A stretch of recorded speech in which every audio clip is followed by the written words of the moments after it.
Este é o segundo vídeo em resposta a André Carvalho, do site ceticismo.net, onde é apresentado um artigo intitulado Veganismo Desmascarado. Já no início do artigo, André Carvalho nos apresenta o resultado de sua profunda busca sobre as origens do veganismo e da luta pelos direitos dos animais. Em 1944, Donald Watson fundou a Vegan Society, por ter se indisposto com a Vegetarian Society, por diferenças ideológicas. Coisas que não ficou muito bem explicada, mas isso nós vemos acontecer em qualquer religião. Bom, podemos ver aqui até onde chega a pesquisa de alguém empenhado em entender um dado assunto. No primeiro vídeo da série Comentários Idiotas, já havia mencionado o fato de que Donald Watson foi o responsável por criar o termo veganismo. Agora, dizer que Donald Watson criou o veganismo e, com ele, toda a consciência sobre as falhas éticas de nosso relacionamento com os animais é o mesmo que dizer que Karl Marx criou o capitalismo por ter sido ele o primeiro a usar este termo no sentido que damos hoje, ou que Pitágoras foi quem inventou a filosofia simplesmente por ter cunhado este termo. Bom, prossigamos. Em seguida ele escreve: a seleção natural demonstrou que somos vencedores, dados os milhares de anos que o Homo sapiens anda por aí. Sério mesmo? Veja a nossa posição ridícula na evolução, e você já se acha um vencedor? Eu diria que répteis, peixes e pássaros são vencedores. Você confunde capacidade de dominar e destruir como fatores característicos de vencedores. Vencer na evolução é conseguir se adaptar ao meio. O estrago que fizemos ao planeta nos últimos 200 anos está provando o quão adaptado nós somos a ele. Certamente não precisaremos de 1 milhão de anos para descobrir se somos ou não vencedores, se continuarmos neste ritmo de devastação ambiental. Alguma coisa fez a diferença, e essa diferença foi a ingestão de proteínas de origem animal. No tocante à proteína, o fato é que sua ingestão nos propiciou o desenvolvimento do encéfalo. Na verdade, a questão da proteína como responsável pelo crescimento cerebral é uma teoria. Porém, primeiro, quero deixar claro aqui que se a diferença foi a ingestão de proteína, não deveria interessar a fonte de obtenção. Acontece que, culturalmente, fomos doutrinados a falar proteína e a adicionar animal logo em seguida. Se naquele momento o consumo de proteína veio do consumo de animais, não significa que hoje este consumo precisa vir da mesma fonte. O que meus ancestrais comeram não diz nada acerca da minha conduta ética atual. Além disso, existem estudos bem convincentes de que a diferença para a nossa evolução foi a capacidade de cultivar, armazenar e cozinhar alimentos ricos em amido. Afinal de contas, amido são cadeias de glicose e, pasmem, é este o nutriente que é o principal combustível do cérebro humano. O cérebro devora 60% da glicose corporal. Pensem comigo, se a ingestão de proteínas animais fossem determinantes para o crescimento cerebral, os felinos seriam os seres mais inteligentes do planeta, pois vivem exclusivamente de carne. Comer carne, qualquer carnívoro faz.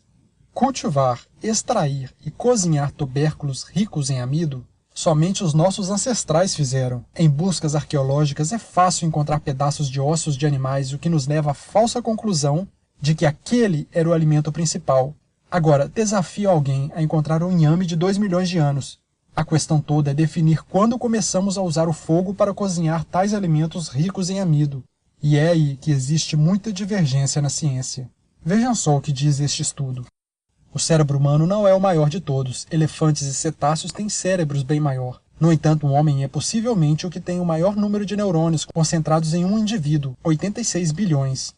A explicação para o enorme número de neurônios que o cérebro humano tem atualmente pode estar na descoberta, por nossos ancestrais, de técnicas que lhes possibilitaram uma melhor alimentação. Afinal, é preciso energia para manter este grande número de neurônios funcionando, e o consumo de alimentos crus não oferece o mesmo aproveitamento energético ao organismo. Conseguir energia suficiente para alimentar este cérebro de hoje talvez tenha se tornado possível graças ao domínio do fogo para preparar alimentos, inclusive carne. Aqui vemos todo o viés das pesquisas, pois alimentos ricos em amidos geram muito mais energia para o cérebro do que proteína da carne. Na verdade, proteína é a pior fonte de energia. Recomendo a verem este vídeo aqui, onde terão mais detalhes sobre este tema. Mas isso é um assunto para arqueólogos debaterem. Seja qual for a conclusão, ela não deveria influenciar em nossa decisão ética atual, pois nossos ancestrais não são gurus éticos. As plantas também produzem proteínas. Logo, o que há de diferente entre elas? As proteínas animais são mais facilmente metabolizadas do que as proteínas vegetais, pois as proteínas vegetais são formadas por outros aminoácidos que seriam necessários para o nosso organismo, mas não todos. Basta considerar que nem todas as proteínas vegetais possuem aminoácidos que nós, seres humanos, precisamos.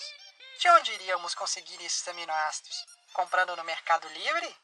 Bom, tudo isso para dizer que um único alimento de origem vegetal não me fornecerá todos os aminoácidos em quantidades ideais. Mas e se eu comer 2 alimentos vegetais? Nem precisa de ser na mesma refeição. Por exemplo, arroz e feijão. Completo todos os aminoácidos essenciais. Tantas palavras do André Carvalho para eu resolver com uma concha de arroz e feijão.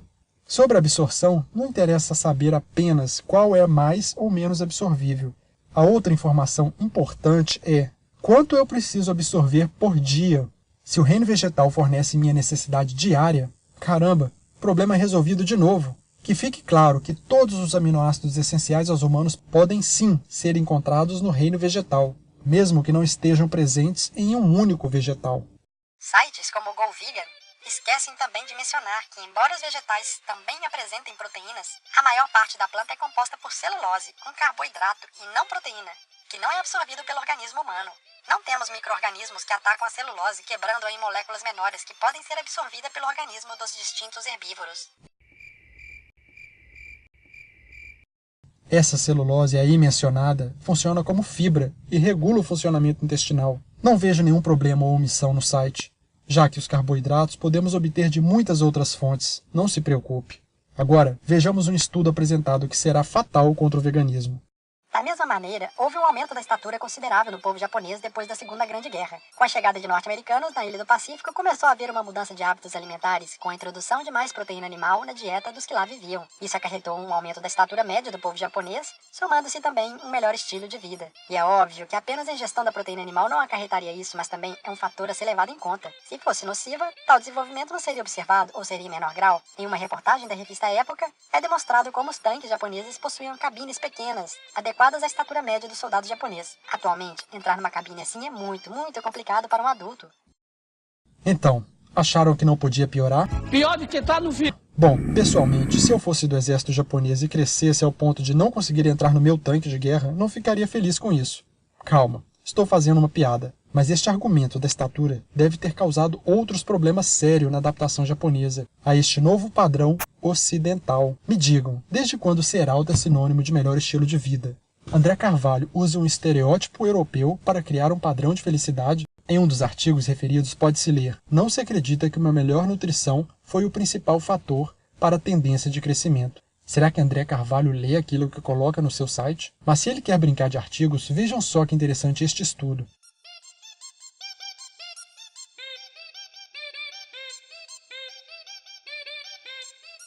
Outra besteira é dizer que o intestino delgado tem cerca de 10 a 11 vezes o tamanho de um humano. Considerando que tal tamanho está entre 3 a 7 metros de comprimento, então o corpo deveria ter entre 30 a 70 centímetros de altura. Ou o pessoal da GoVegan é completamente analfabeto em matemática, ou então eles examinaram um gnomo de jardim. Mais um fora do nosso incansável detrator do veganismo. Ele desconhece o fato básico de que esta medida é feita na extensão do tronco do animal. Não é assim, e nem assim. Medindo corretamente, a conta fecha. Ou você acha que os cientistas medem os animais para estes propósitos colocando-os de pé? Ou que então levam em conta o pescoço da girafa e o rabo do jacaré? Em seguida, André continua a atacar um espantalho que ele criou chamado de alimentação vegana deficiente de proteínas. Vejamos mais um artigo que ele usa. Ao lermos sobre os efeitos de uma alimentação pobre em proteínas, encontramos um artigo que relata: com base nessa observação, pode-se concluir que os efeitos da desnutrição no início da vida sobre o desenvolvimento e as funções cerebrais não podem ser completamente evitados se a alimentação deficiente for suplementada apenas com proteína de baixo valor biológico, isto é, de baixa qualidade, definida pela falta de alguns aminoácidos essenciais. Concordo plenamente com o artigo. Discordo plenamente do fato disso ter algo a ver exclusivamente com veganismo. Na verdade, isso se aplica a qualquer um, carnistas ou veganos. Não acho que cabe aqui retomar este assunto. Assistam aos vídeos do Dr. Eric Slivit e vocês terão uma visão bem profissional a respeito dos aminoácidos e irão entender por que valor biológico é um parâmetro de medida em desuso. O texto segue mencionando a posição da Associação Dietética Americana, que foi ratificado pelo Conselho Regional de Nutricionistas da Terceira Região, de que a dieta vegetariana é adequada. Aqui André é pouco original e acha uma forma de atacar o veganismo falando sobre B12. Em pseudo-refutação a isso, costumam linkar um artigo da Associação Dietética Americana como prova que a dieta vegetariana é mais saudável. Ou não sabem ler inglês, ou não sabem usar o Google Translator, ou são carentes de honestidade. Vegetais não apresentam vitamina B12, a qual é essencial ao nosso organismo. Mas que diabo de dieta perfeitamente saudável é esta que precisa de suplementos? Não faz sentido. Já falei sobre B12 em um outro vídeo. Será que André acha que vaca produz B12? De onde será que todos os animais herbívoros que precisam da B12 obtêm este nutriente? Você pode obter a B12 da forma natural, comendo legumes, folhas e frutos sem lavar. Mas, sinceramente, não recomendo isso a ninguém. Eu prefiro suplementar. Estranhamente, André acha normal que o governo suplemente com iodo no sal e ferro nas farinhas. Afinal de contas, é um pequeno preço a se pagar para viver em uma cidade longe da fonte desses nutrientes. Agora, suplementar B12? Jamais! Qual a lógica dessa revolta contra a B12, sendo que sua carência tem a mesma razão dos demais nutrientes que são hoje suplementados por lei, que é a nossa vida pouco natural? E, por último, deixa uma informação que vai deixar o André preocupado. Saiba que animais explorados para consumo humano, como o gado criado para abate e vacas leiteiras, quando em confinamento, não estão isentos de receberem suplementos de B12. Agora, veja a volta que a B12 dará para chegar até você. Como pode haver tanta revolta injustificada contra um comprimido contendo apenas 2 milionésimo de grama de B12, que é a quantidade preconizada? O ferro é muito importante, principalmente sobre a forma M. Essa forma de ferro é muito mais fácil de ser absorvida pelo nosso organismo do que o ferro não M. Alimentos de origem animal contêm não só ferro sob a forma M, como não M. Os vegetais só possuem a segunda.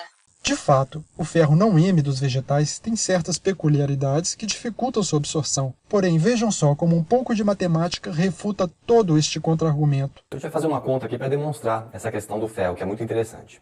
Então, em 190 calorias, e esse número foi escolhido porque é o que representa uma porção de carne, que seria o máximo que o Ministério da Saúde preconiza para o consumo diário de carne para quem consome. Veja só, em 190 calorias, nós vamos encontrar isso em 100 gramas de carne vermelha. Isso vai ser igual a uma concha de feijão. O que ocorre aqui é que, nesses 100 gramas de carne, nós vamos ter cerca de 1,9 miligramas de ferro. E nós vamos absorver desse ferro cerca de 18%. Portanto, a absorção final desse ferro vai ser de 0,34 miligramas. Ou seja, vai passar do seu intestino para o sangue 0,34 miligramas. Por outro lado, em uma concha de feijão, nós vamos ter 4 miligramas de ferro. E nós vamos absorver desse ferro 10% dele. Ou seja, você vai absorver 0,40 miligramas de ferro. Isso é interessante porque não é errado o conceito de que o ferro vegetal ele é menos absorvido que o ferro animal. De fato, a gente absorve 18% do ferro do animal e 10% aqui do vegetal. Ou seja, é 80% maior a absorção do ferro animal, se a gente for pensar em termos estatísticos. Só que, como tem mais ferro no vegetal, a absorção final vai ser a mesma ou até melhor quando você come o feijão comparado com a carne. E o mais interessante é que a absorção diária que a gente precisa de ferro, para manter os níveis bons no organismo, é da ordem de 1 a 2 miligramas de ferro. Ou seja, precisa passar do seu intestino, do seu sangue, 1 a 2 miligramas de ferro por dia, para que você consiga manter suas reservas. Quando você ingeriu o máximo de carne que preconiza o Ministério da Saúde, você ingeriu só 0,34. Ou seja, todo o restante desse ferro vai precisar ser oriundo do reino vegetal. É comum vermos as pessoas buscarem alimentos que possuem grande quantidade de certos nutrientes, mas esquecem que o corpo não funciona na lógica do quanto mais melhor. Por exemplo, de que adianta uma acerola ter mais vitamina C do que 30 laranjas, se o meu corpo não irá absorver tudo isso? Saber que um alimento tem mais de um determinado nutriente é apenas metade da informação. A segunda, não menos importante, é saber quanto o seu corpo precisa absorver. O GoVeg é um site tão escroto, tão mentiroso e sem vergonha, tiveram a pachorra de dizer que formação dos dentes e trato digestivo foi selecionado biologicamente para se alimentar apenas de vegetais. Bom, eu sou vegetariano há uma década e nunca entrei neste site que André Carvalho tanto ataca. Talvez ele pense que é assim que se faz revisões bibliográficas. Vá saber. Minha dica? Largue o computador. Largue redes sociais e largue o YouTube e vá na origem das informações. Tenha coragem de refutar argumentos de estudiosos que publicaram obras clássicas. Refute o estudo da China, só para começar. Procurar falhas em sites da internet é brincadeira de criança. Voltamos ao argumento. Dizer que somos herbívoros é altamente questionável, mesmo na comunidade vegana, e jamais deveria ser a base principal para se optar por este estilo de vida. Se o site GoVegan acredita nisso, é algo indiferente para mim. Todo movimento possui opiniões divergentes de seus membros. É normal e sadio que seja assim. Como indivíduo livre e pensante, tenho todo o direito de discordar também de alguns pontos, mas o norte é claro: o fim da exploração institucionalizada e do uso dos animais como propriedade. Muitos vegetais jamais poderiam ter sido consumidos por nossos ancestrais, como é o caso do feijão. Nossos antepassados não apareceram na Terra com uma cozinha completa. Não é preciso uma cozinha completa, é preciso só de fogo. André usa aqui a falácia do declive escorregadio para levar-nos a crer que se o homem pré-histórico não podia cozinhar feijão, então estava impedido de cozinhar todos os demais alimentos, como os tubérculos ricos em amido mencionados anteriormente. Ainda mascarando informações, os membros da seita vegan partem para falácias, dizendo que o grão que alimenta o gado é o grão que faz falta na mesa das pessoas. E já começa que o gado não é tratado de forma intensiva, só no caso do gado leiteiro. Gado de corte não é criado de forma intensiva no Brasil, e dá-lhe desmatamento e pasto para 200 milhões de cabeças de gado.